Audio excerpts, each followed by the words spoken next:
Fala, jovens, tá tudo belo? Bora começar mais um Tatu da Fruta podcast, o podcast destinado a discutir fruticultura e assuntos relacionados. No podcast de hoje, jovem, nós vamos falar sobre cultivo de frutíferas em vaso. Esse é um tema que o Tatu aborda desde os primórdios do projeto Tatu da Fruta, né? Desde lá de 2000, e vem, volta e meia aparece alguma coisa, mas acho que aqui no podcast, não tenho certeza, nunca apareceu. Então a ideia é a gente dar um passo a passo super rápido aqui de como cultivar frutíferas em vaso. Bom, primeira coisa que a gente tem que fazer é escolher bem as nossas frutíferas, né? Porque com base na frutífera que a gente vai trabalhar no vaso, a gente define o restante, tá? Então, bom, talvez antes da frutífera a gente precisa entender e interpretar nosso ambiente. Esse é o primeiro passo, jovem. Entender nosso ambiente para a gente escolher a frutífera e aí sim a gente ver que tipo de substrato, tamanho de vaso que a gente vai precisar para esse cultivo aí, né?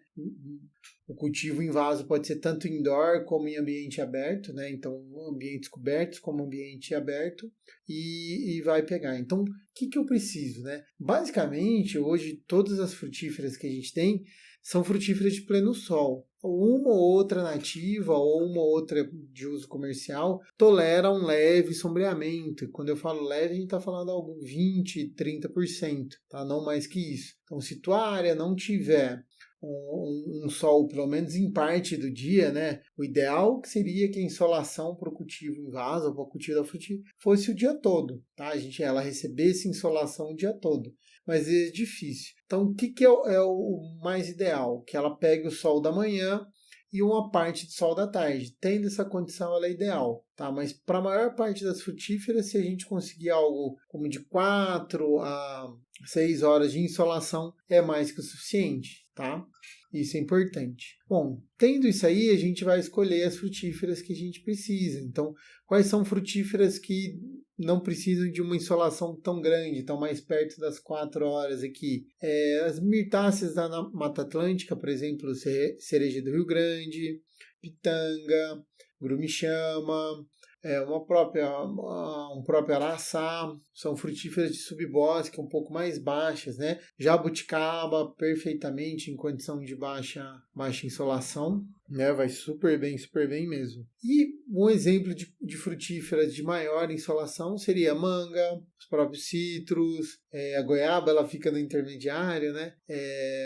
Esse tipo de frutífero, uma videira, por exemplo, que a gente pode, lógico, cultivar em vaso, mas eu preciso que ela receba muito sol, né? Então, só para vocês terem uma noção aí do intermédio. Então, entendendo o sol, a gente vai para a frutífera, né? Então, hoje, frutíferas que crescem muito, como mangueira, vão precisar de vasos grandes. Então, o que é o ideal, né? A gente vai adquirir provavelmente muda de uma floricultura.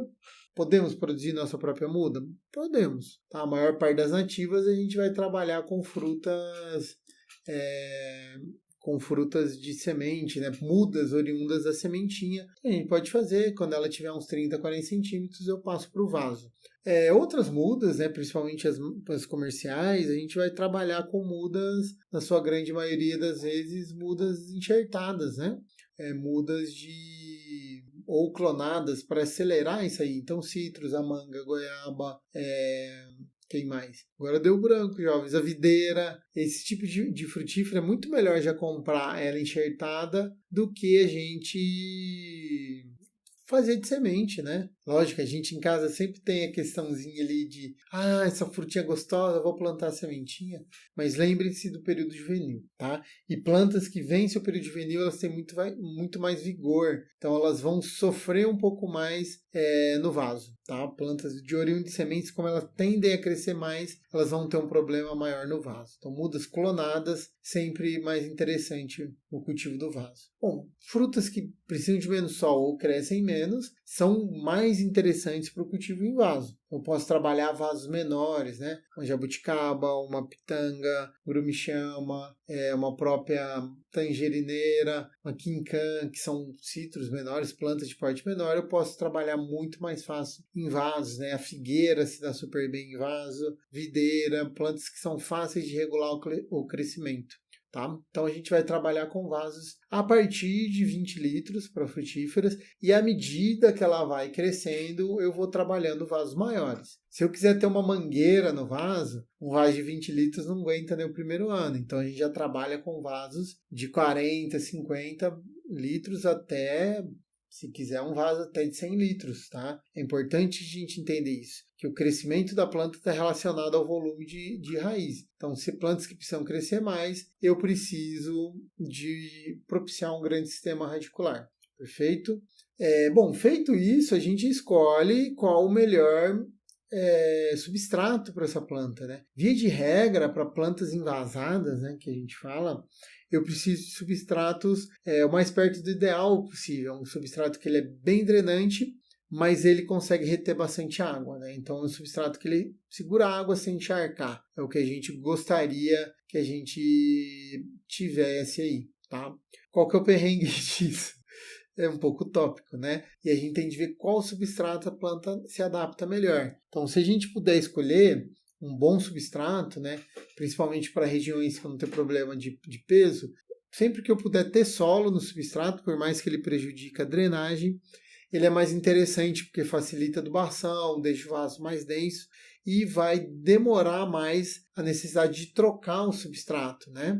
Então, em algum momento, e normalmente a cada 3, 4 anos, eu preciso renovar o substrato ou trocar. Nessa renovação, que é a operação de transplante, ou eu vou passar essa frutífera para um vaso maior, ou se ela já tiver o tamanho que eu gosto, eu vou só dar uma escarificada no torrão e trocar o substrato, ou acrescentar um pouco de substrato novo para as novas raízes ali. Tá? Então esse substrato tem que ser algo que dure bastante tempo, ela aguenta. Então se eu puder misturar terra, sempre interessante. Mas tem gente que não tem acesso à terra ou mora em uma sacada, por exemplo, então o vaso com terra vai ficar muito pesado, não é interessante.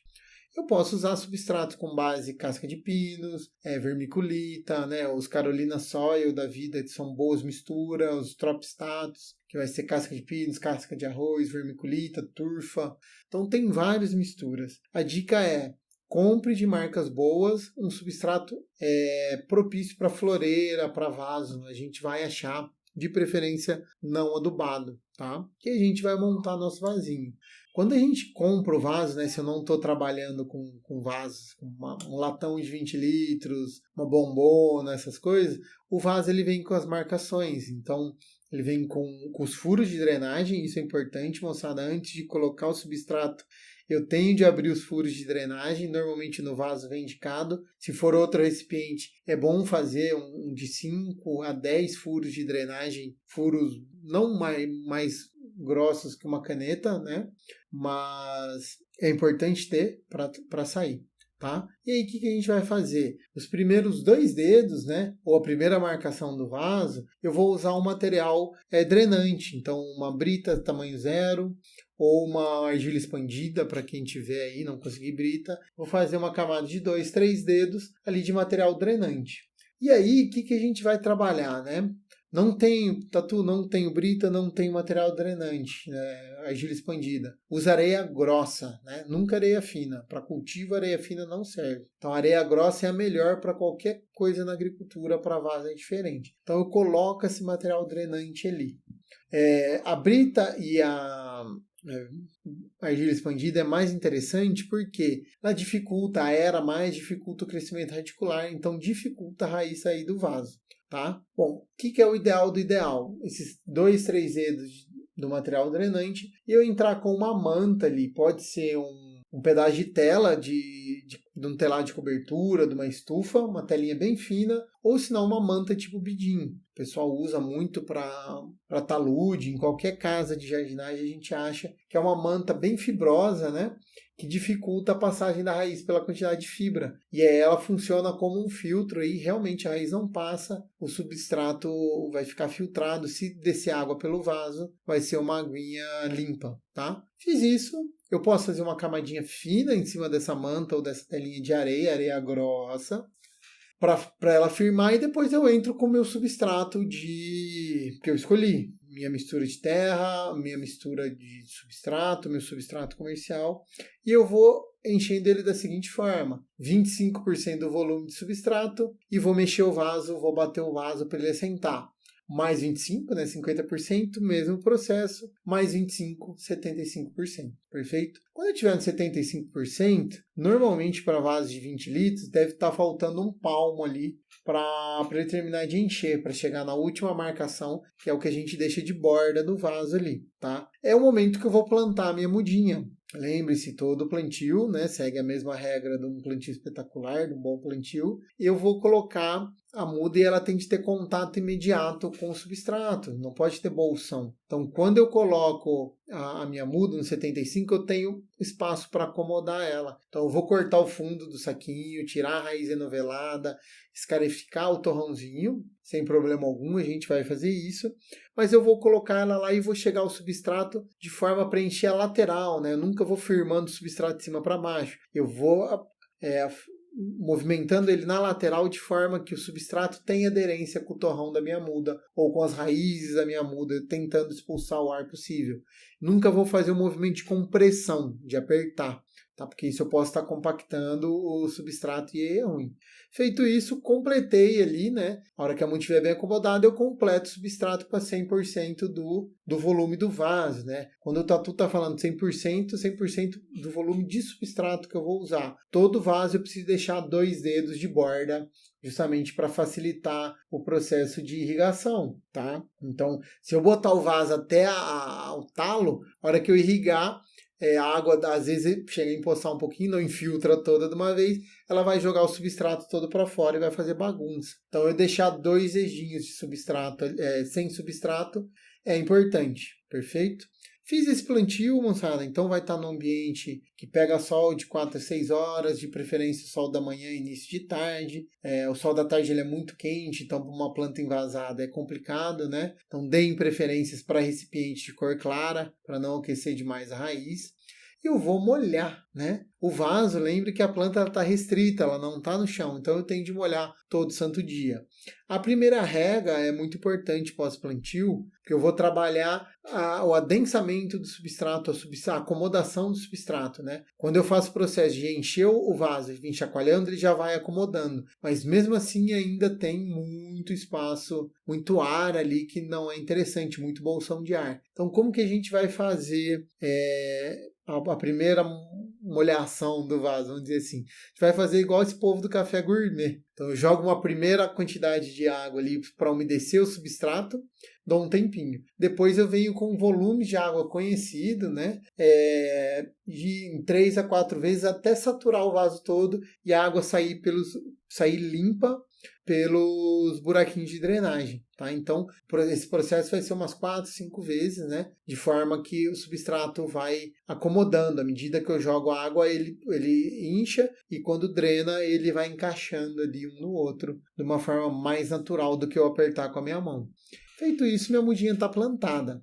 Se eu puder montar o vaso e deixar ele pelo menos uma semana ou 15 dias num lugar com um pouco mais de sombra do que seria o ideal, é interessante para ela enraizar bem, começar a brotar. Se eu não puder, deixa lá e lembre de molhar 1 ou 2 vezes no dia, tá? De preferência, molhar todo dia de manhã. A planta precisa de água durante o dia. Então a gente vai molhar de manhã, perfeito? Então vocês estão vendo que o cultivo em vaso ele é muito fácil, muito tranquilo de fazer. Tem alguns cuidados que a gente esquece, né? A gente empolga com a plantinha. Então fiz esse processo de plantio que eu acabei de escrever para vocês. Vou escolher uma área que tem pelo menos 4 horas de sol, de preferência um sol da manhã, que vá para as 10 da manhã. Se puder de tarde, né? Um vaso de no mínimo 20 litros, se for frutíferas maiores a gente vai aumentando, tá? Substratos com base de terra onde eu posso pelo menos uns 30, 40% e depois um substrato inerte mais leve que vai permitir drenagem. Feito isso, fiz o plantio, né? Igual qualquer frutífera, fiz a molhação, a primeira molhação de plantio para o substrato assentar, vida que segue. Como que eu vou conduzir minha planta, né? Feito esse plantio bonitinho, bom substrato, ela vai crescer muito. E o vaso eu preciso ter uma simetria e um tamanho adequado. Então, de dica que eu dou para vocês, jovem, a altura total do vaso não pode passar a altura de 3 vasos ou no máximo 4 vasos empilhados. 3 vasos é a altura bonita. Então, uma do vaso, 2 da altura da planta. Isso é uma altura ideal que vai manter o vaso simétrico e a planta num tamanho bom. Então, eu vou ter de fazer as podas de formação, igual eu já ensinei de várias formas, né? Normalmente, a taça ou o líder central é muito mais adequado para o vaso, para a gente manter ele dentro dos domínios ali e não ter muito tamanho. Então, a poda é uma prática constante no cultivo de vaso. Vai lembrar muito um cultivo como se fosse um cultivo de bonsai, por exemplo. Menos intenso, tá? Com muito mais substrato, né? No caso, numa frutífera em vaso, a gente quer que ela produza bastante, né? O bonsai às vezes não é esse o objetivo, ele precisa ser só bonito, né? Entre aspas, que é difícil fazer um bonsai. Mas a frutífera, ela tende a dar frutos, né? A gente vai querer trabalhar ela para produzir frutos. Então eu tenho essa condição. A dica de ouro é tamanho de 3 vasos, o vaso mais 2, que é o tamanho da planta, e eu mantenho ela podada, sempre renovando o galho, tirando os galhos velhos, posicionando novos galhos ali para a gente trabalhar a nossa frutífera, tá bom? A adubação, sugeria substratos não adubados, né? Se for terra, precisa ter correção de pH antes, misturar o calcário, é uma boa fonte de matéria orgânica. Então, o que o Tatu aconselha? Para quem está iniciando no mundo do cultivo aí, principalmente já vai começar no vaso, que é um desafio a mais, porque se eu esquecer de molhar, a chance da planta morrer é grande, mesmo em época chuvosa. Use adubos prontos, a gente tem várias fórmulas no mercado aí, um 10-10-10, adubos próprios frutíferas, se a gente vai olhar, é 1-2 colheres uma vez por mês, de acordo com o tamanho do vaso. Isso facilita a vida, a gente não tem de pensar muito, né? Para quem já gostar mais do cultivo, se pegar, dá para a gente trabalhar as fórmulas, né? Um bocache uma vez por mês, uma colherzinha, enterradinho, um 4-14-8 nessa época do ano, no pós-plantio, no pós-colheita, depois um pouquinho de matéria orgânica estruturada, fazer alguns adubinhos caseiros com borra de café, com outras coisas, né? A gente começa a emperequetar isso aí. O ciclo de adubação vai seguir de uma frutífera normal, então vão nos episódios de adubação, escutem ele, porque a forma de adubar no vaso é igual, o que vai mudar é dose.